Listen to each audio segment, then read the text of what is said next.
Welcome, brave souls, to the chilling depths of horror in detail, the realm where the shadows whisper ancient secrets and nightmares come to life.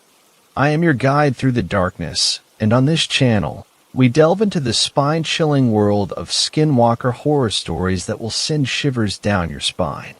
First story. What it's really like to be a matured Skinwalker.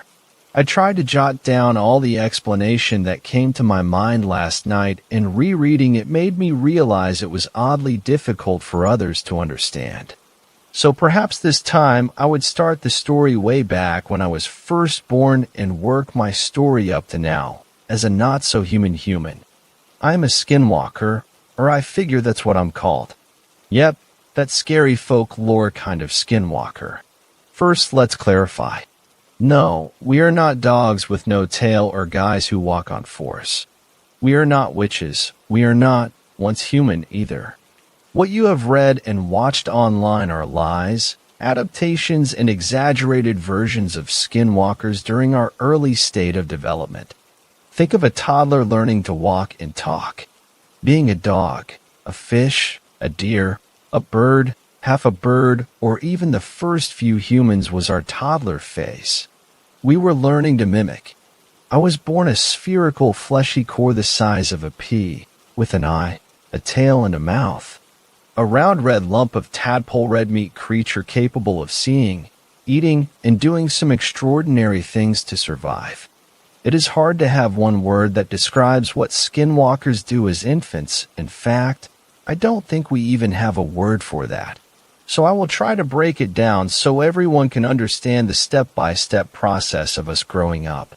As a baby, I was durable and animalistic.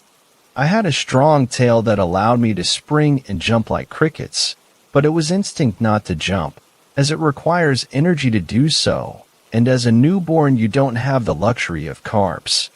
We were vicious, opportunistic hunters, and we had our foul odor to attract the first prey. Unlike other tadpoles who started underwater and preyed on fish, I started alone on land, probably because of my parents' choice of birthing location. My first prey was a bear cub during warmer season, which I was very proud of. It sounds way cooler to hunt a bear than a fish. I jumped into its nostril as it was sniffing me, then I wiggled my way up to the brain area. Their instinct told me to do three things: eat, copy, replace. I feasted on a small portion of the brain and quickly fell asleep. When I woke up, my first thin layer of protection had already coated my red skinless self, as if the resting time was my body breaking down the structure and chemicals of what I just consumed. It automatically made an exact copy of said portion. There I had my first apartment, inside a bear cub whose brain I gradually ate and replicated until one day I was completely able to control its limbs, although imitating the movements of other bears was awkward and proven to be an ugly task. The outer layer of myself at that point was the exact size of the bear's real, no longer exists, brain, while my real self, the red tadpole that I was, with an eye and a mouth, was resting peacefully inside, like a snail. Except the fact that I have two shells when you think of it, the bear body itself, and the layer I made that looked and functioned like a bear brain. The bear's head at that point was hollow without me. Soon I learned to behave and hunt salmons like other bears. Soon I learned to shrink and expand my brain shell. Then I learned how to temporarily travel outside of that shell. I would shrink my real body, open a small hole of this brain, and venture south to feast on the spinal bone marrow. It took me days to finally eat all of them and come back up top. Although I was very young, my dexterity allowed me to glue the brain shell to the fake spinal cord that I just made. Soon I realized I no longer had to venture out and use my real mouth to eat. I can consume the bones, muscles, and veins of the bear, as long as it touches my outer layer, the fake brain, and the fake spinal cord. However, the indirect eating process is significantly slower than eating with my mouth, as the enzymes my shell produced were not as concentrated. I gradually ate and faked the bear inside out. Then I learned to soften and harden my bear shell so I could shrink even more, to the point it felt like it was but a thin layer of meat wrapping around my tadpole core. I ate and cloned all the bones and muscles of the bear but left the fat and the skin, as it was nasty to consume. Had I shrunk my shell and left the bear there, it would have been nothing but its skin on the ground. Imagine a skinless, fatless adult brown bear walking around, or half of that imagery walking around.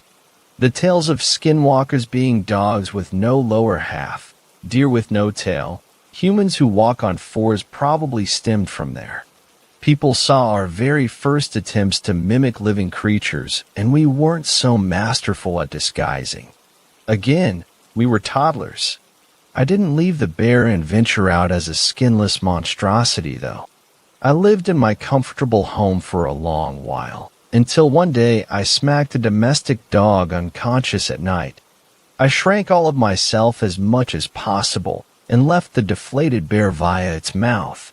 I grew from the size of a pea to a kidney bean before I left. I then wiggled my way to the dog's brain through its mouth. There I ate the brain within hours of the night. However, in the middle of my feasting poured in a new experience. I'd call it not food-related good memories. At first it was foreign and shocking to me, for I ate the bear's brain since it was a young cub. My entire memory as the bear was simply the joy of me eating salmons and berries. But when I was in this dog, it was something else. Joy and happiness that weren't associated with food, but with a foreign creature that was significantly taller than me, and in the dog's memories the creature always showed its teeth as if it was trying to eat the dog. I learned that showing teeth means aggression behavior back when I was a bear, because that was what older bears did. They tried to scare each other with their teeth. I thought this creature, the human, was trying to eat me, the dog, but at the same time the dog itself associated that aggression with joy. As a baby skinwalker, I didn't know shifting from one species to another would be such a challenge. And that was 11 years ago. I'm a male human host now, and I don't need to eat anymore, if not at all. I only eat to maintain the host's body. I don't take over people for the sake of comfort eating either. I only eat when I need a new identity. I don't eat their brain completely like I used to do, because doing so will kill the host immediately once I leave them. I learned that the hard way. I often have sex with the next potential host, and while they're sleeping together, I leave the worn-out home for a new journey. And yes, skinwalkers can sense each other. We can also kill if we want to, but challenging mankind is not our interest. We just want to survive and thrive as a species. It's no use trying to irritate the host. Second story. The Singing Skinwalker. This story was told to me by one of my good friends, who's of Navajo descent on her father's side. It happened several years ago, when she was spending the last 2 weeks of summer visiting relatives on a reservation in New Mexico, and is by far one of the creepiest things I've ever heard. My friend, Jessie, was 12 at the time and playing outside with her cousins. They were tossing a frisbee around, and one of the younger kids threw it too hard. It flew over the fence and was swallowed up by a small grove of parched bur oak trees. Jessie, being the eldest, went to retrieve it, leaving her 11-year-old cousin Ellie in charge until she got back. The sun was setting, lighting up the sky in brilliant shades of orange as Jessie made her way over to the grove. After some poking around, she found the frisbee caught in one of the tree's branches. As she climbed, she began to sing an old Navajo song, but paused when her body suddenly went cold. That's exactly how Jessie described it to me. Cold, as if she'd been dunked in ice water. You know that annoying, scary story cliche of feeling like you're being watched?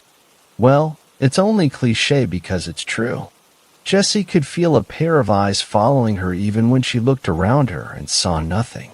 Seriously creeped out, she grabbed the frisbee and ran back to her grandmother's house, just in time to see the old woman step onto the porch and call for the kids to come inside. The true horror didn't start until several hours later. Jessie, her cousin Ellie, and Ellie's little sister Clara were asleep in their grandmother's guest room when Jessie woke up to the strangest sound she'd ever heard. She described it to me as a cross between radio static and the noise an old movie reel makes. At first, it sounded distant, but after a minute or two, Jessie realized it was getting closer.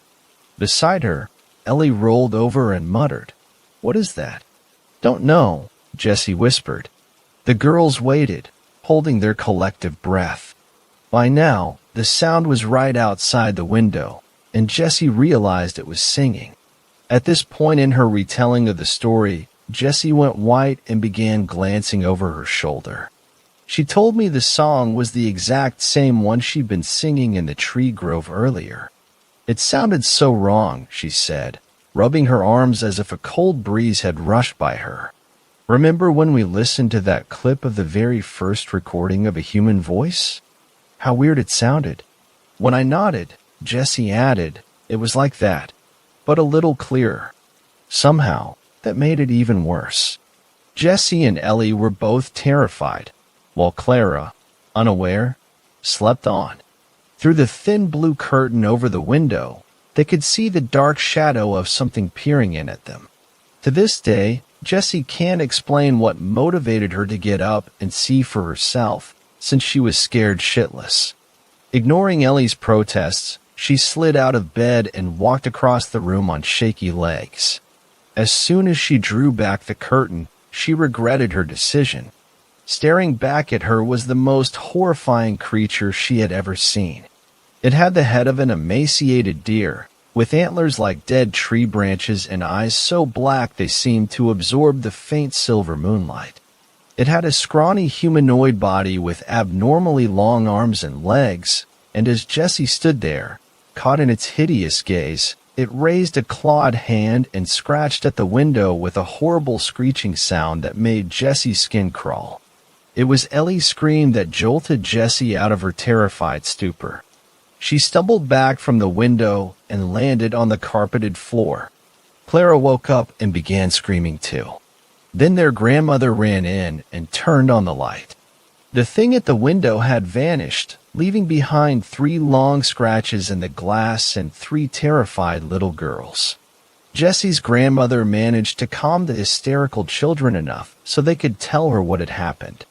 As she listened, her age-weathered face became progressively paler. She hustled the girls downstairs to the living room and made up a bed for them on the couch. She then sat by them all night, and whenever one of them asked her what was going on, the old woman simply shook her head. Needless to say, Jessie and her cousins didn't sleep for the rest of the night. The next morning, Jessie's grandmother announced that everyone was to stay inside that day. No arguments. She looked so shaken nobody dared protest. Around noon, she called for a medicine woman to come and bless the house. Later, after the woman left, Jessie marched into the kitchen where her grandmother was loading the dishwasher. "Tell me what that thing was," she said bluntly. Her grandmother sighed and motioned for Jessie to sit down. "You have heard the legend of the Skinwalkers, yes?" Jessie frowned and nodded, vaguely recalling the story. "So that was a skinwalker?" Her grandmother nodded. "Yes." "Grandma," said Jessie as a light dawned, "I think it overheard me singing in the tree grove yesterday." Her grandmother's dark eyes narrowed. "Why do you say that?" "Because it was singing that same song. You know, the lullaby you used to sing to me when I was little." Her grandmother was silent for a long time before whispering, "You are a very lucky girl, Jessica, but luck has its limits. From now on, you must be more careful." The look in the old woman's eyes as she spoke those words still haunts Jessie to this day. As I said earlier, that was years ago, 7, to be specific. Jessie has returned to the reservation many times, each without incident, but she has never set foot in that tree grove again, and probably never will. Jessie's grandmother died this past March, at the age of 87, and Jessie later moved in with her aunt for the summer so she could help clean up the old house, which the family was going to rent out. She had been there for about a week when I went down there to visit her. On my first night, we sat on the porch and drank some beers, and I found my eyes drifting towards the tree grove. So that's where it all happened? Jessie shuddered and nodded. Yep. Tomorrow, I'm taking you to the medicine woman and have her bless you. Is that really necessary? The look Jessie gave me nearly turned me to stone. You think nothing will happen to you because you're white. But when you're in Navajo territory, you're in Skinwalker territory. Take caution. I nodded. Yes. That night, I swore I heard radio static outside the house. When I brought it up to Jessie the next morning, she didn't speak, but grabbed my arm and practically dragged me to the medicine woman, where I was blessed. Nothing happened for the rest of the trip, and I went back to the city unscathed. I didn't post this here with the intention of teaching a moral, but I suppose if there is something to be learned from the story of the singing Skinwalker, it's that there are things out there we can't explain. The look in Jessie's eyes when she recounted her experience told me everything I need to know. What she saw truly horrified her, and all I can say is, I'm grateful I didn't have to go through it myself. Third story. There's a Skinwalker in my neighborhood. I had heard of Skinwalkers before, but always just assumed they were the Native American version of werewolves, so I never gave them much thought. Until last week when one of the co-workers at my new job told me that they were his most feared folklore creatures. He's originally from Utah, so that makes sense. He suggested some YouTube videos to watch on the subject, and after work that night I binged about 4 or 5 of the videos. I totally understand his stance on them now. I live in rural South Carolina, so to be completely honest, I wasn't too worried about the possibility of running into one. My coworker told me that they're basically a Midwestern thing. I'd be more worried about Wendigos if I were you. He joked the day after I watched the videos. We had a good chat about Skinwalkers and Wendigos during our shift and just reveled in the creepiness of them. I mentioned how one of the tales said that the more you talk about Skinwalkers, the more they're drawn to you, and he made sarcastic ghost noises to keep the mood light. That night I showed the videos to my fiancée. She was way more creeped out than I was. I became kind of obsessed. I love scary things and couldn't help but watch every video I came across. I discussed Skinwalkers with my other horror enthusiast friends, looked up Skinwalker art, read true Skinwalker stories on Reddit, just to head first into all things Skinwalker. This went on for a few days until I started feeling a little burned out on the subject. I live in a fairly nice neighborhood where all the houses are on one side of the street. On the other side is property that used to belong to the local elementary school. The building is on the next street over, so basically it was like the school's backyard or whatever. The school shut down about 30 or 40 years ago, and the county just let nature reclaim them. So directly across from my house is an old chain-link fence and just overgrown woods. 2 nights ago, while I was smoking a cigarette, I heard leaves rustling across the street. I didn't bother looking up from my phone. I live across from woods. It was probably a deer. The rustling stopped, then started again, and it sounded like whatever was over there was running back and forth along the fence line, panting like a dog. This caught my attention. There had been a few rabies cases in my town 2 months back, so a strange dog running around in the middle of the night was definitely something I'd want to keep an eye on. I look up from my phone in the direction of the sounds, and they just stop. It was like the thing knew I noticed it. I strained my eyes trying to see what it was, but it was obscured by the overgrowth. I didn't look away. Must have stared at the spot for at least a minute. It didn't make another sound, didn't move again, so I knew it was still there. A chill ran down my spine, and I began thinking of every Skinwalker video I had watched over the last week, and I felt sick to my stomach. I quickly put out my cigarette and went inside. The next morning, I took my dog out for a short walk. She's a pugzoo named Honey and is like my child. Me and my fiancé taught her that pee-pee poop means it's time to go outside to potty. It's the cutest thing. Anyway, this particular morning I take her out to the front yard to do her business. She pees and then walks around sniffing for about 5 minutes before walking to the side of the street and sitting down. She's never done this before, so I was a little annoyed. I tugged on her leash lightly and tried to coax her back toward the house. Come on, honey. Gotta poo-poo. She didn't budge. This dog could be stubborn sometimes, but this was something else. She tugged back against the leash and just stared across the street, sniffing the air occasionally. It was then that I realized she was staring at the exact spot that I heard the thing the night before. I got goosebumps and I quickly picked her up and began walking back to the house. As I got closer, I noticed something on the ground by my front steps. It was one of the Halloween decorations my fiancé had hung up on our house. Plastic black roses with plastic eyeballs and spiders on them. The stems were wire so they can be wrapped around things to keep them secured. This flower was torn apart. Something had come onto my porch, taken down the flower, and torn it apart, leaving it lying in front of my steps. I picked up the flower and threw it away. I didn't tell my fiancée. I didn't want her freaking out. The rest of that day went by uneventfully. That night, I told my coworker about what happened, and he looked a little concerned but brushed it off. Said what I heard was most likely just a dog and the flower was probably knocked down by the wind. I had my doubts. As I was walking to my door after getting home from work last night, I heard that same panting as the night before, and the clicking of claws against asphalt. I turned quickly to see a dog that looked like a brown mangy bull terrier hauling ass down my street. The street is probably about 40 feet away from my front porch, so I couldn't get a great look at it. But I could tell it was only running on 3 legs because one looked mangled. It turned quickly and darted into the tree line across the street through a part of the fence that had been pulled back. The fence wasn't like that earlier that day. That's when I noticed that the dog didn't have a tail.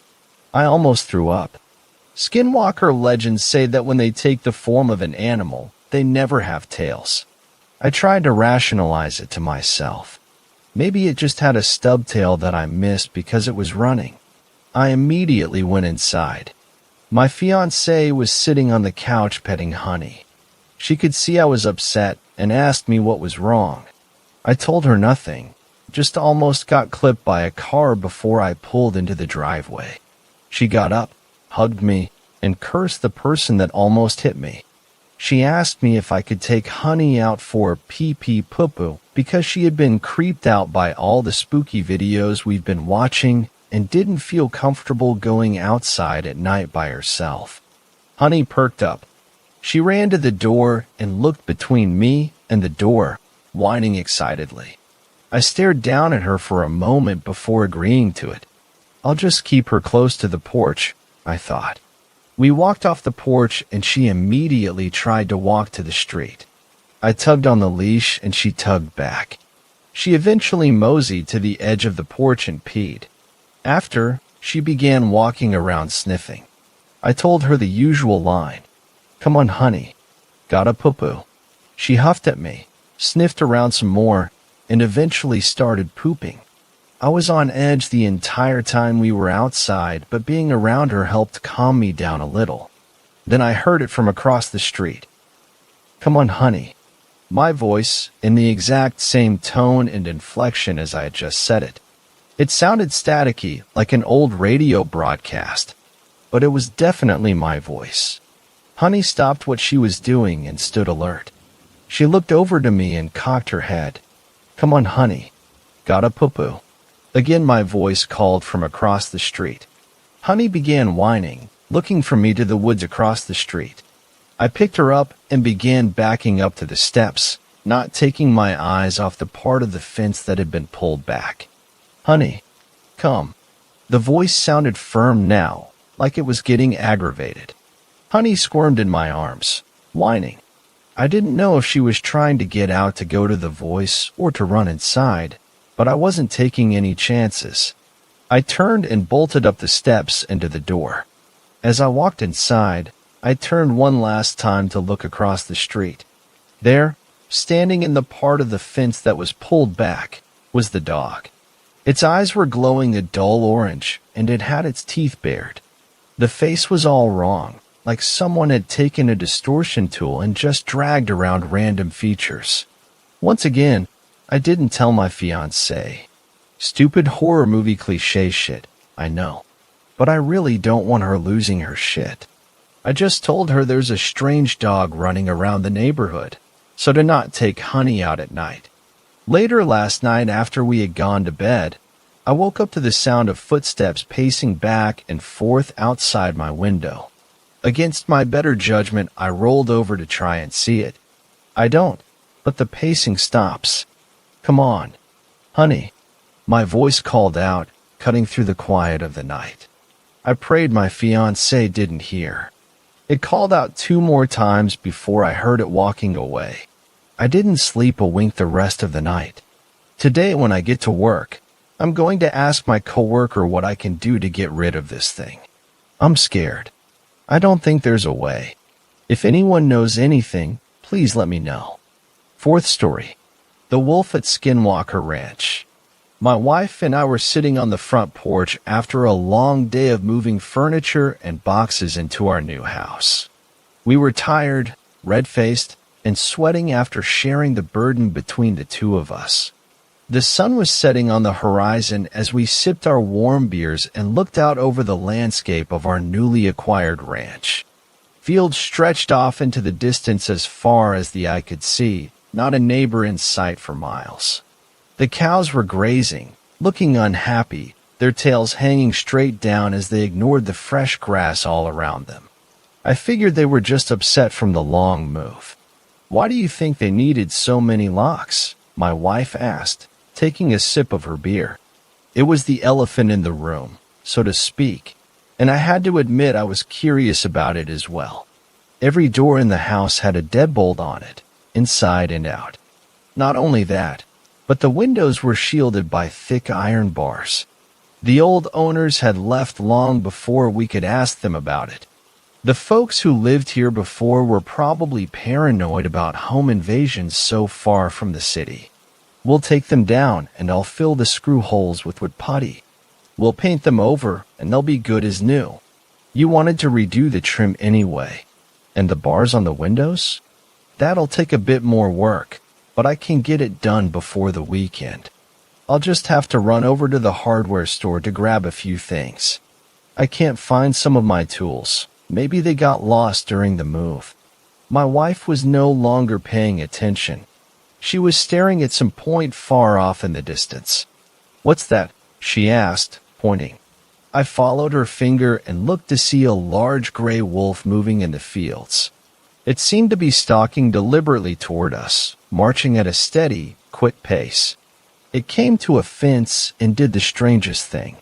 Instead of leaping over it or burrowing under it, as I'd expected, it stood up on 2 legs like a person, grasped the loose corner of the wire fencing, and pulled it up, ducking between the strands and stepping through, one leg after the other. It was exactly how I would have done it. Once it was on the other side, it went back on 4 legs and started its progress toward us again. Then it looked up and saw us staring at it. The gray wolf stayed still for a few seconds, then disappeared in the tall grass suddenly. It was just gone. It didn't dive into the grass or duck down. It was there, and then a moment later it was just gone. Vanished in the blink of an eye. The 2 of us sat uneasily on the porch, and I stood up to look in the distance, trying to spot the creature. But it was nowhere to be found. "I'm going inside." "You should come too," my wife said, sounding nervous. We went in and locked the doors at the front and back of the house. The bars stayed on the windows after that, and my wife didn't mention the deadbolts on the doors in the house again either. The 2 of us went to bed that night with little talk between us, a big difference from the ecstatic chatter that had been the norm all day prior to the event with the wolf. or whatever that thing was. I got the feeling wolf was not quite the right word. That night something else even more disturbing happened to us both. I woke up in the early hours of the morning, around 3:30 a.m. according to the bedside alarm clock. When I looked next to me in the bed and saw my wife's spot was empty, I became immediately concerned for her safety. Where could she have gone at this time of night? I wondered. That was when I heard her voice calling to me from outside the window, asking insistently for me to let her in. Her cries for help were muffled through the glass, and I lifted the heavy old window pane up to hear her better. "What are you doing out there?" I asked, worried about the wolf we'd seen earlier. I was looking around for glowing eyes reflecting the moonlight nearby. Standing on 2 legs or 4, I wasn't sure which to expect. "I must have been sleepwalking," she said dreamily. "The front door locked behind me somehow. You have to let me back in. Please. It's cold out here." "I'll be right down," I said, without thinking about how impossible all of that was. I was only concerned for her safety at that moment, and she had been known to sleepwalk occasionally, so that part seemed to make sense. I raced down the stairs in my boxers and grasped the front door knob in my hand, turning it. Thankfully, it was locked, or who knows what might have happened. Reaching up to turn the lock, I was startled to hear a voice behind me. "What are you doing?" my wife asked. I jumped at the sound, my heartbeat quickening. But what terrified me even more was what I had just seen outside.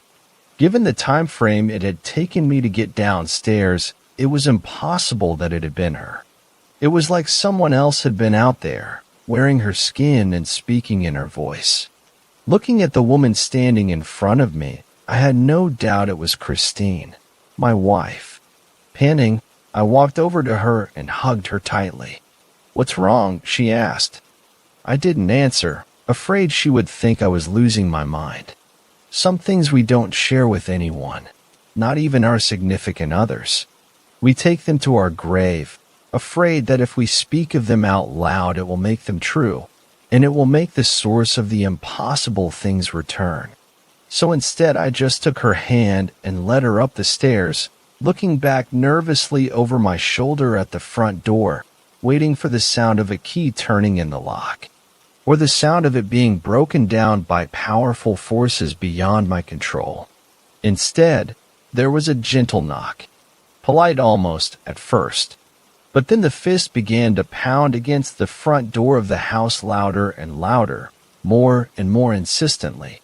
My wife stopped, turning around to look at me on the stairs. "Who could that be at this time of night?" she asked. "Just ignore it. Let's go to bed. They'll go away, eventually." After a few moments of hesitation, she turned around and began going up the stairs once more, taking a couple nervous looks back as she did.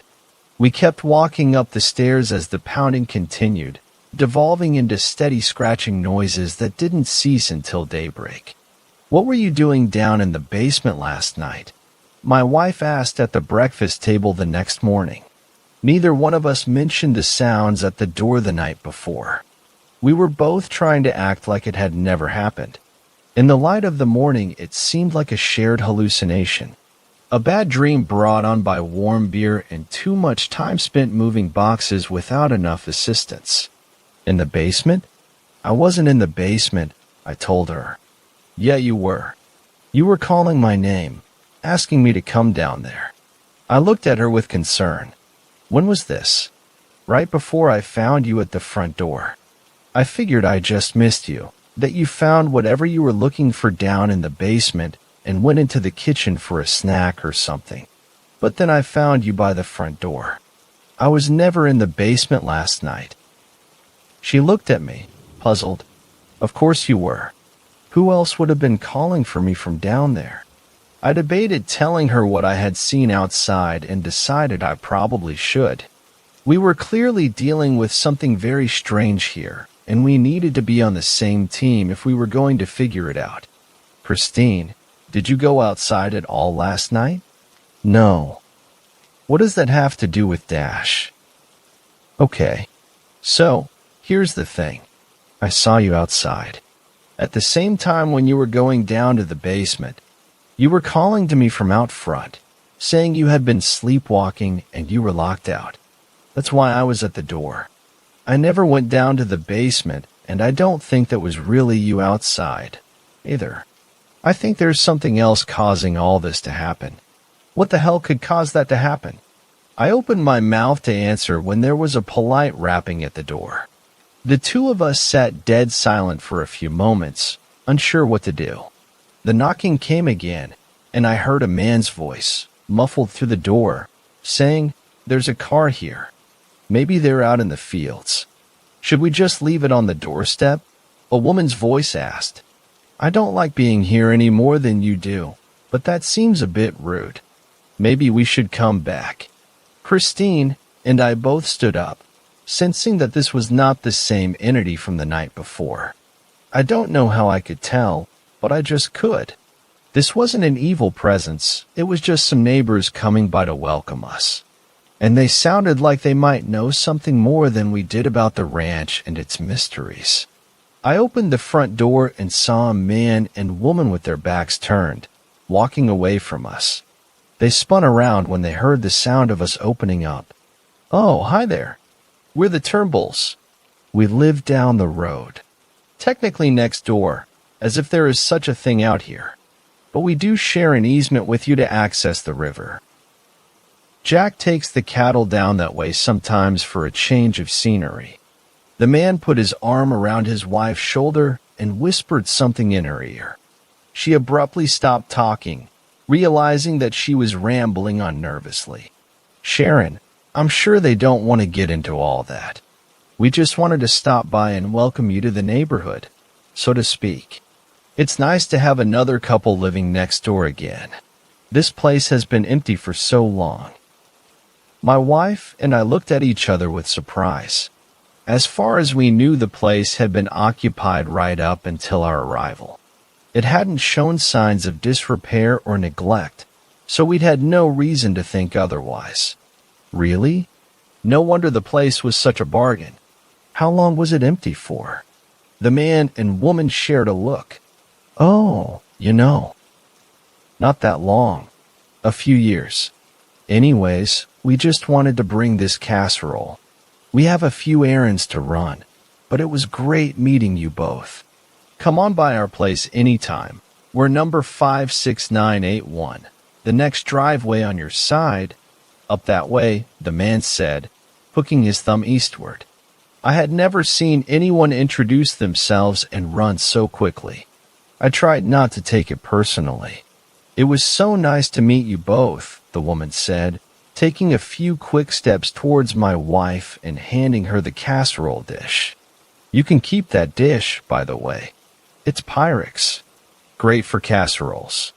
She backed up to join her husband, looking around the property nervously as she did. "Hey, can I ask you something?"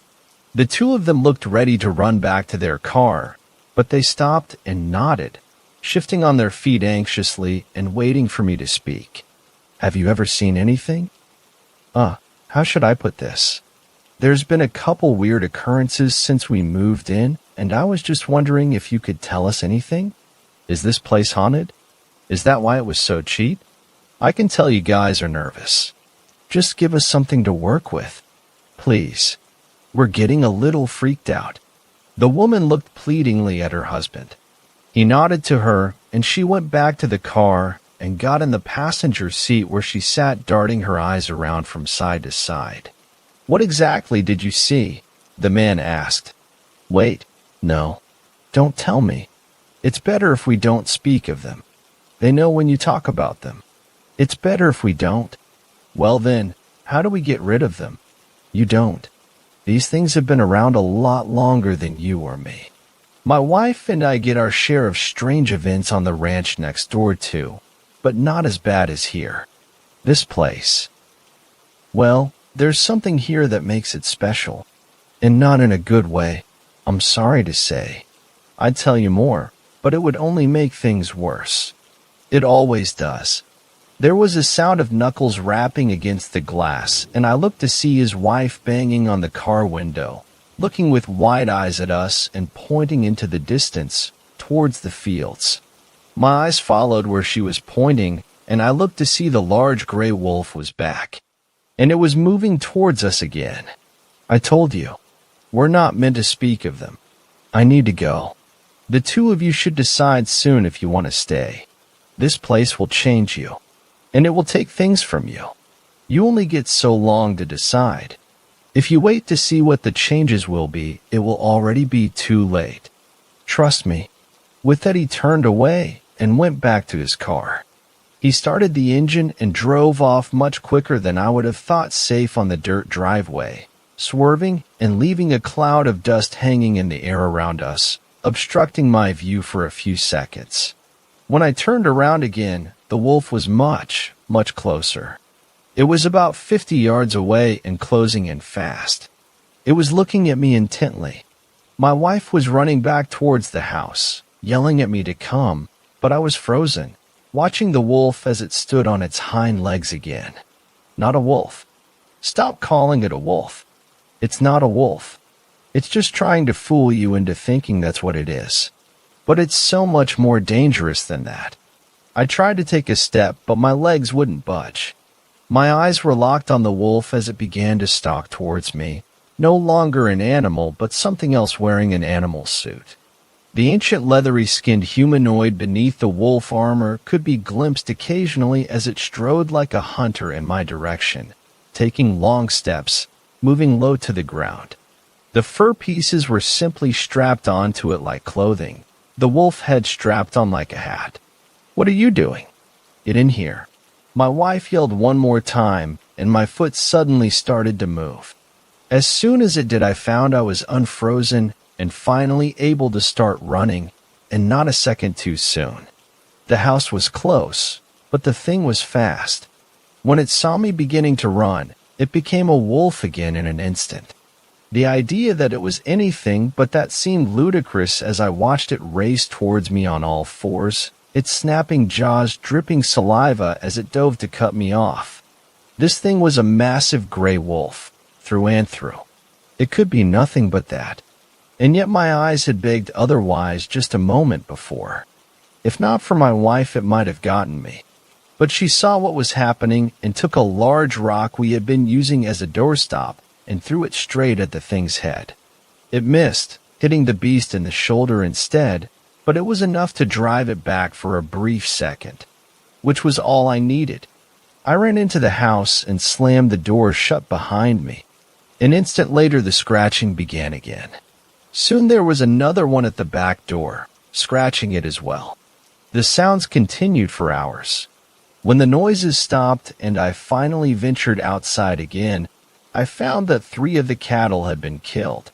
The others were scared out of their wits, hiding huddled together in a corner of the field near to the house. Their eyes darted around the fields, reminding me of how the neighbors had looked as they scanned our property for the things lurking in the shadows. I was beginning to suspect we were not going to be able to stay in this place much longer.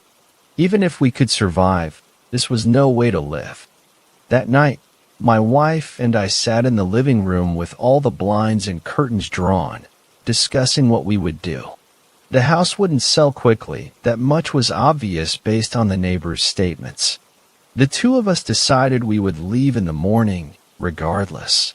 We would stay in a motel until we found an apartment to rent, sacrificing all of our investment in the house. Even if we put it up for sale again, it would be a long, long time before we made any portion of our money back. But it was too dangerous and too terrifying to stay. "I'm going to bed," my wife said, looking tired. "Come upstairs soon, okay? I don't want to be alone." "I'll be up in a minute," I told her. "I just want to grab a glass of water."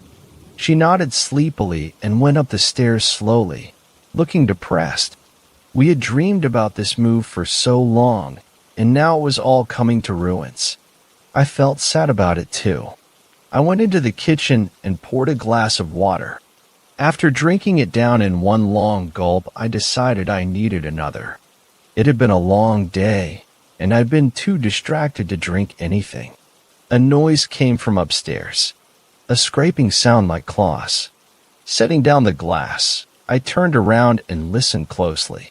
Christine? She didn't reply. I took a few steps across the linoleum floor of the kitchen before calling out again. Once again, there was no answer. By the time I got to the bottom of the stairs, my heart was pounding so fast and hard I felt like it would beat right out of my chest. I opened my mouth to call her name one more time when I saw it. The wolf that wasn't a wolf strode on two legs across the gap at the top of the stairs, then disappeared around the corner, heading towards my wife. It was so quick that I thought for a moment I could have imagined it. Just a gray blur that was gone in an instant.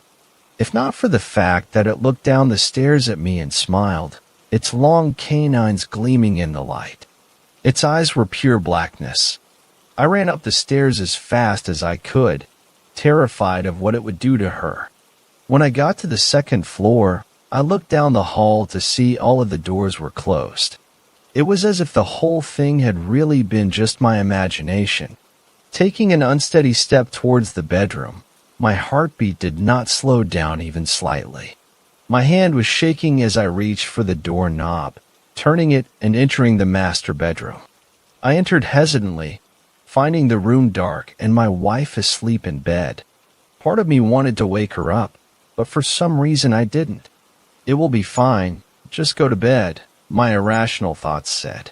My pounding heart began to slow and my eyelids grew heavy. "This is fine," my mind told me. "Everything is fine. Just go to sleep now." Trying not to think of what I had seen just moments before, I climbed into bed, getting in next to my wife and shivering while my body warmed up beneath the sheets. There was a soft sound of padding footsteps outside the bedroom door. Scratch, scratch, scratch. Something wants to get inside the bedroom. And a strange, foreign voice in my mind is telling me to let it in. Fifth story. I think I had a run-in with a Skinwalker last night, and I'm afraid it might come back. This entire thing happened last night, and I still don't know how to feel about it. I'm honestly still shaken up. I'm afraid that my dogs might get hurt, or even my family. So I've come here in search of advice as to what I should do now. It must have happened around 8-ish, when my mom's girlfriend called me downstairs. She had asked me to help her burn some of the boxes we had lying around in the kitchen so we could clear up some space. We live in a pretty small house, 2 bedrooms and 1 bathroom for 5 people. I have 2 younger sisters, one I share a room with, 12, and the other, 10, sleeps in the living room most nights, and we live with my mother, her girlfriend, who is very, very mentally ill, mind you, and my dog Kobe, about 2 years old, Valentine, who we've had for 6 years, and their 3 puppies. So there really isn't a lot of room to go around, and we could use that extra leg room. So I agreed, and we took the boxes out from the house and into the backyard. Our backyard is the biggest in our small neighborhood and is not fenced in. And we are also one of the only houses on the block that has a shed, which is identical to our next-door neighbors. Our driveway reaches over to our shed, and since the yard is open, they both sort of connect. Anyway, while she was breaking said boxes down and lighting them on fire, I'm not permitted to use the lighter. I was putting Kobe out on the chain to use the bathroom. Don't worry, his chain doesn't reach all the way across our yard, and he was far away from the fire. While Valentine is roaming around the yard, the fire goes fine, and we burn about 2 or 3 big boxes with no problems. Everything was very under control, and we were even having fun with it. Around the end of the fire, when the flames had started to fade away, Kobe started running back and forth from the driveway to near where we were, barking frantically and trying very hard to get off of his chain like he was afraid and was warning us of something. When this happened, I also noticed that Valentine was growling in the driveway. So I got up and walked over to him to see what was wrong, and I smiled and asked him, "What's the matter?" in that sort of baby voice. But while I was standing there, I got that feeling. You know, the one where you know you're not alone. I could feel someone's eyes looking right through me. I looked over in the direction of Valentine's barking, and I instinctively yelled, "Oh my God," at what I saw. There was this inhuman-looking thing standing in the driveway only a few feet away from me. Despite having the light from the back door being open and the fire nearby, this thing was completely black. All I could see was its bulging eyes staring right through me, never wavering. It was so thin and tall, standing much taller than the small shed at the end of the driveway, easily 7 feet tall. And God, I could just feel that something was completely off about this thing. Some voice in the back of my head was telling me this thing wants to hurt. It's so angry. And it was like me and this thing were having a staring contest. I heard my mom's girlfriend ask me what was wrong, and I looked away for just a second, and it was gone. Completely disappeared, but I could still feel its energy looming around. When I told mom's girlfriend what happened, we put out the fire and we brought the dogs inside. I ran to my mom and told her the same thing I had told her girlfriend, and she tried to give me logical explanations to what I saw, but none of them really made sense. She must have seen that I was afraid and wanted to comfort me, but her excuses gave me no comfort.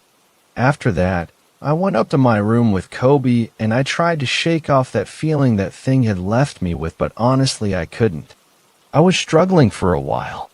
I stayed up there talking with my boyfriend for maybe 15 to 20 minutes before I heard my mom calling for me from downstairs.